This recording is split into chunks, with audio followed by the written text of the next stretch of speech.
Dance കളിക്കണ്ടേ. അന്നേരം ശരിക്കും ഇതായിട്ടുണ്ട്. ഞാൻ ഡാൻസ് സ്റ്റാർട്ട് ചെയ്തു.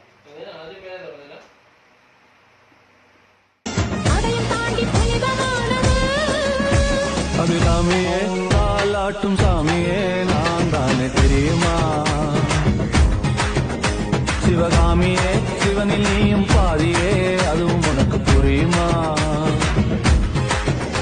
சுபலாலி லாலி லாலி லாலி